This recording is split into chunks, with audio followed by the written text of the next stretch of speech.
नमस्कार दोस्तों। आजकल सब जगह वैक्सीनेशन के ऊपर ही चर्चा चल रही है। सोशल मीडिया हो या राजनीतिक प्लेटफार्म हो या अन्य कोई मीडिया प्लेटफार्म, हर जगह वैक्सीनेशन के ऊपर ही बात हो रही है। वर्तमान में कोरोना की सेकेंड वेव ने जिस प्रकार से अपना रौद्र रूप दिखाया है, उसके बाद में हर व्यक्ति ये चाहता है कि मैं वैक्सीनेट हो जाऊं।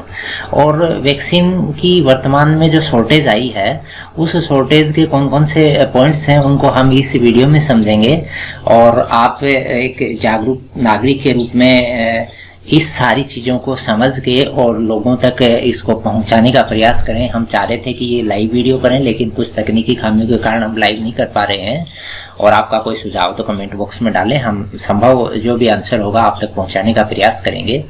चलिए हम बात कर लेते हैं इस वैक्सीनेशन के ऊपर। जो भी आपके सवाल हैं, जो मेरे मन में सवाल हैं, मैं मानता हूं कि वैसे ही सवाल आपके पास हैं। तो सबसे पहली इससे संबंधित जो जानकारी अपन साझा करें वो है कोविशील्ड की। यानी इंडिया के अंदर सबसे ज़्यादा कोविशील्ड उत्पादित हो रही है। इसके टीके जो हैं सबसे ज़्यादा लगाए जा रहे हैं। अब ये टीके कितने कितने दिन के गैप पे 2 डोज है, ये 1 डोज लगती है, उसके बाद में दूसरी डोज लगती है। ये टाइम पहले कम था, अब गवर्नमेंट ने एक नई पॉलिसी के द्वारा ये टाइम बढ़ा दिया है। तो ये चीज़ अपन यहाँ चर्चा नहीं करेंगे क्योंकि वो गवर्नमेंट पॉलिसी के पॉइंट्स हैं। कोविशील्ड को बनाता कौन है? Covishield serum institute of India SII ये बनाती है। ये एक फार्मा कंपनी है, सीरम इंस्टीट्यूट, ठीक है। ये पूना में है, ठीक है। और पूना के अंदर ये जो सीरम इंस्टीट्यूट है, इसके मालिक हैं आधार पूनावाला। इनका नाम भी आप याद रखें। इनके बहुत सारे ट्वीट जो हैं, इनके ऊपर कई बातें जो हैं राजनीति के अंदर चलती रहती हैं, तो वो पॉलिटिकल बातें हैं, लेकिन आप इतना याद रखें इनके मालिक का नाम है आधार पूनावाला। अब बात आती है कोविशील्ड को बनाने के पीछे दिमाग किनका है? क्या सीरम का दिमाग है? ऐसा नहीं है। ये डेवलप किसके द्वारा हुई है? डेवलप भाई ये बनाने के लिए जो दिमाग है वो एस्ट्राजेनिका और यूनिवर्सिटी ऑफ ऑक्सफोर्ड, ठीक है। ये एस्ट्राजेनिका एक कंपनी है और यूनिवर्सिटी ऑफ ऑक्सफोर्ड है। आपको पता ही एक यूनिवर्सिटी है, वहाँ की जो भी रिसर्च लेबोरेटरी है वहाँ पर शोध हुआ और कोविशील्ड तैयार की, ठीक है। कोविशील्ड एस्ट्राजेनिका और यूनिवर्सिटी ऑफ ऑक्सफोर्ड के द्वारा तैयार की हुई है। यानी इसका पेटेंट किसके पास है? एस्ट्राजेनिका और यूनिवर्सिटी ऑफ ऑक्सफोर्ड के पास है। सीरम के पास इसका कोई पेटेंट नहीं है। अब हम ये कई बार सोचते हैं कि इसका प्रोडक्शन और क्यों नहीं बढ़ पा रहा है, कोविशील्ड बाहर क्यों चली गई, यानी इंडिया से बाहर भी बिक्री कर दी। अब इनको बनाने के लिए बहुत रॉ मटेरियल चाहिए। तो एस्ट्राजेनिका या यूनिवर्सिटी ऑफ ऑक्सफोर्ड ने जो फार्मूला दिया है, सीरम को फार्मूला दिया है, ये सीरम फार्मूला दूसरे को तो दे नहीं सकता है। उस फार्मूले के लिए जो रॉ मटेरियल चाहिएगा वो रॉ मटेरियल फॉरेन कंट्री से मंगाया है। तो उनको एक एग्रीमेंट किया है कि आप ये मटेरियल दिए, हम आपको इतनी डोज देंगे। तो इस वजह से उनको देना ही पड़ता है ये, ठीक है। ये एक एग्रीमेंट के तहत, कंपनी का एग्रीमेंट है, गवर्नमेंट का कोई एग्रीमेंट नहीं है। तो इसके तहत ये फॉरेन के अंदर चली गई है। अब ये वैक्सीन जो है ये कौन से प्रारूप में काम करती है? ये RNA वैक्सीन है। अब ये बायोलॉजी की डीपली बात है, अपन इस पे नहीं जाएंगे।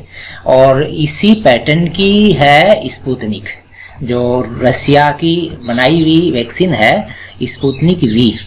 ये भी इंडिया के अंदर लॉन्च हो गई है और ये लगने लग गई है। अब बात करें ये कितनी प्रभावी, तो 90% प्रभावी है।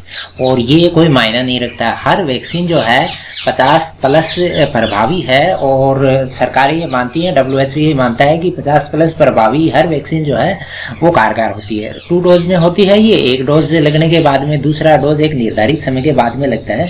वो समय कितना होगा ये पहले कम था। अब गवर्नमेंट ने एक नई कमेटी की रिकमेंड के बाद में इसको बढ़ा के कुछ ज़्यादा कर दिया। वो कितना हो सकता है उसको कम भी कर दिया जाए, जो भी बातें हैं। आपको 2 डोज लेनी होती है कोविशील्ड की, ठीक है। अब ये तो बात हुई कोविशील्ड की। कोविशील्ड किस प्रकार अपने प्रोडक्शन को बढ़ा नहीं पा रही है। वैसे कोविशील्ड का प्रोडक्शन जो है बहुत ज़्यादा है और ये एस्ट्राजेनिका की और यूनिवर्सिटी ऑफ ऑक्सफोर्ड की टोटल, यानी इंडिया के अंदर ये कोविशील्ड के नाम से है। इसकी अगर टोटल एस्ट्राजेनिका की प्रोडक्शन की बात करें तो अभी तक ये करीबन 3 बिलियन है और ये आने वाले टाइम में और बढ़ाने के ऊपर लगे हुए हैं, ठीक है। यानी वर्तमान में एस्ट्राजेनिका की वैक्सीन का सबसे ज़्यादा वर्ल्ड के अंदर प्रोडक्शन चल रहा है। क्योंकि सबसे पहले इन्होंने ही इसके ऊपर रिसर्च प्रारंभ की थी और ये अच्छी वैक्सीन है इसको सबसे ज़्यादा यानी वर्ल्ड के अंदर सबसे ज़्यादा सर्कुलेट यही कोविशील्ड हो रही है। इसके बाद में इंडिया के अंदर दूसरी जो वैक्सीन लगाई जा रही है वो है कोवैक्सीन है, ठीक है। कोवैक्सीन का उत्पादन कौन करता है? भारत बायोटेक करती है, ठीक है। BBIL ये कहाँ पर है? हैदराबाद में है। और इसके मालिक कौन है? इसके निदेशक हैं डॉक्टर कृष्णा इला, ठीक है। इसके डायरेक्टर हैं डॉक्टर कृष्णा इला। अब ये कोवैक्सीन जो है किस एग्रीमेंट के तहत हुई है? भारत गवर्नमेंट ने भारत बायोटेक को, जब पहली वेव आई थी उस टाइम में भारत गवर्नमेंट ने भारत बायोटेक को ये कहा कि आप वैक्सीन के ऊपर काम प्रारंभ करें, ठीक है। वैक्सीन के ऊपर काम प्रारंभ करें और आपकी मदद कोलैबोरेशन होगा with Indian national institute of virology, ठीक है। ये गवर्नमेंट इंस्टीट्यूट है इंडिया की जो रिसर्च के ऊपर काम करती है। इस तरह की जो भी वैक्सीन वगैरह तैयार होती हैं, वायरस से जुड़ी हुई वैक्सीन तैयार होती हैं, उनके ऊपर काम करती है।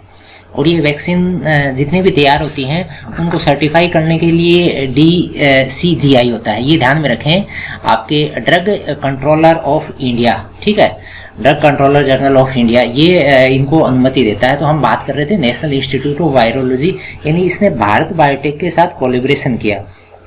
अब भारत बायोटेक ने क्या किया? भारत बायोटेक ने कुछ विदेशी यूनिवर्सिटीज़ के साथ एग्रीमेंट किए कि हमको इंडिया के लिए वैक्सीन तैयार करनी है और आप हमारी मदद करें।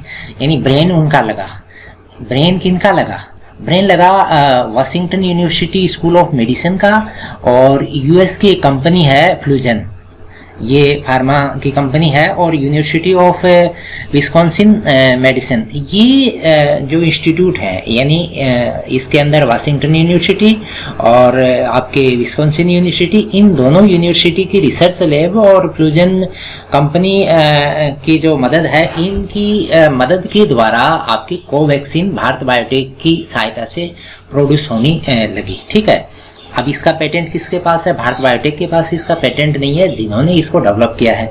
अब ये पेटेंट भारत बायोटेक दूसरे को दे ही नहीं सकती कि साहब आप रेड्डी लेबोरेटरी को दे दीजिए, या आप दूसरी कोई इंस्टीट्यूट है उसको दे दीजिए जो फार्मा का यानी वैक्सीन प्रोड्यूस करने का काम कर रही है उसको।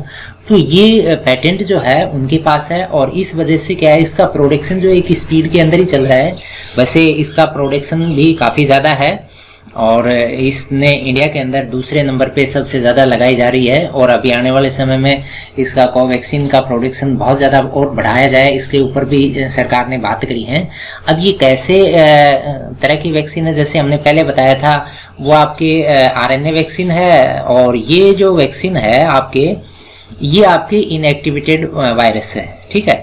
ये इस तरह की जो वैक्सीन पहले भी काम कर रही हैं, जिसमें पोलियो की है, इन्फ्लुएंजा है, रेबीज, ये ऐसे ही हैं जैसे कोवैक्सीन है, ठीक है। ये बात हो गई आपके कोवैक्सीन की। और कोवैक्सीन आने वाले समय में अभी और विस्तार से इसका प्रोडक्शन जब प्रारंभ हो जाएगा तो संभावना है कि 18+ वाली जो आबादी है उसको जल्दी वैक्सीनेट कर पाएगी गवर्नमेंट।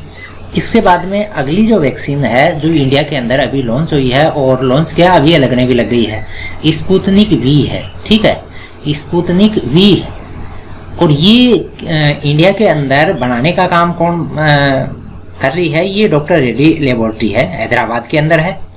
डॉक्टर रेड्डी लेबोरेटरी है जो मेडिसिन के क्षेत्र के अंदर काफ़ी इसका नाम है, और इसके मालिक हैं डॉक्टर कलाम NG रेड्डी। डॉक्टर कलाम NG रेड्डी इसके मालिक हैं। अब ये स्पुतनिक बनाई किसने है?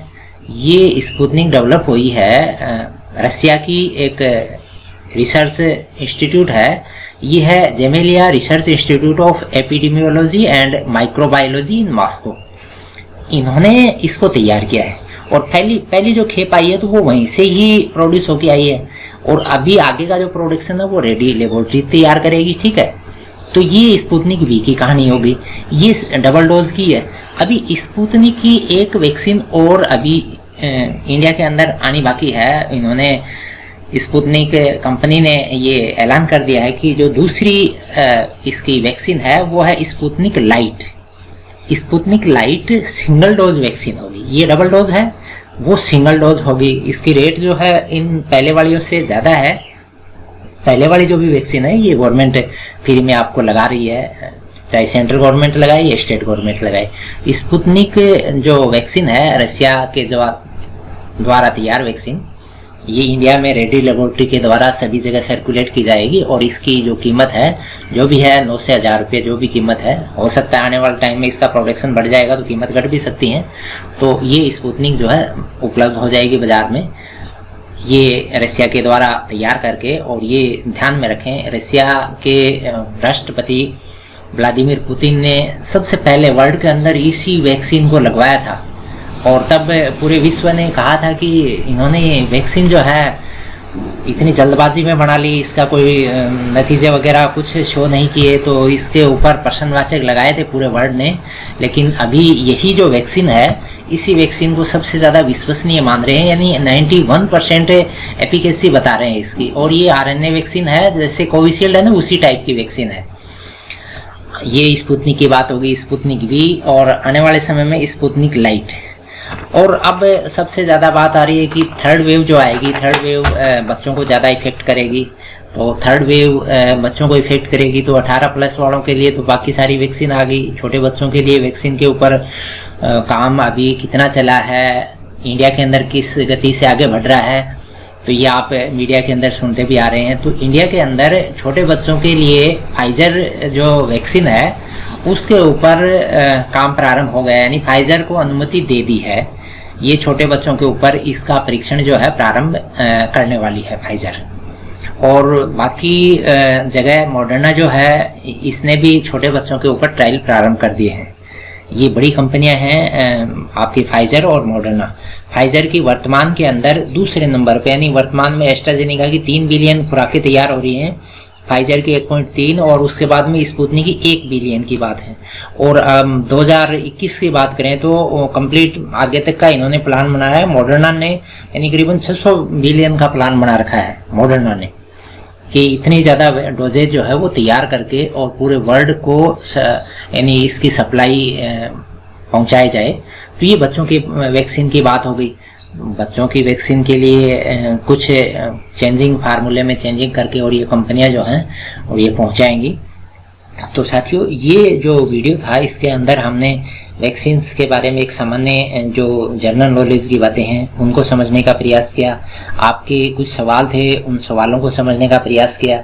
क्यों इनकी गति आगे नहीं बढ़ पा रही है, क्यों ये विदेशों के अंदर भी भेजनी पड़ी हैं, तो ये सारी चीज़ें हैं।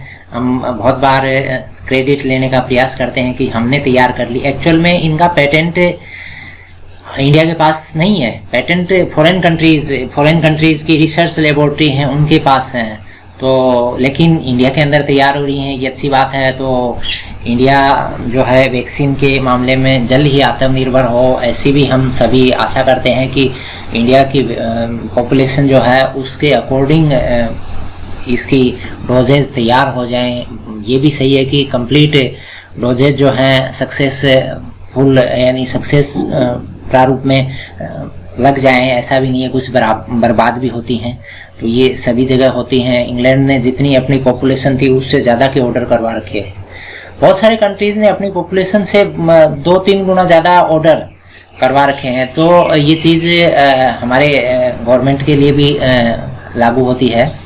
तो हम जल्दी से जल्द एक संयम के साथ है और अभी अपना बचाव रखें, और जब भी हमारी बारी आए तो वैक्सीन लगवाएं और एक पॉजिटिविटी रखें। सभी तरह की वैक्सीन जो हैं कारगर हैं, चाहे सिंगल डोज है, डबल डोज है, चाहे आपके स्पुतनिक है, चाहे फाइजर है, चाहे आपके एस्ट्राजेनेका की कोविशील्ड है, जो भी हैं सब प्रभावी हैं। किसी के कोई साइड इफ़ेक्ट की बात नहीं आ रही है। बीच में ऐसी बातें आ गई थी इनकी साइड इफ़ेक्ट हो रहे हैं, ऐसी कोई बात नहीं है। सारी जो वैक्सीन से प्रभावी हैं। और फिर भी अगर आपको इस मामले में कुछ शंका है तो आप अपने एक्सपर्ट मेडिसिन के जो व्यक्ति हैं उनसे भी आप चर्चा कर लें।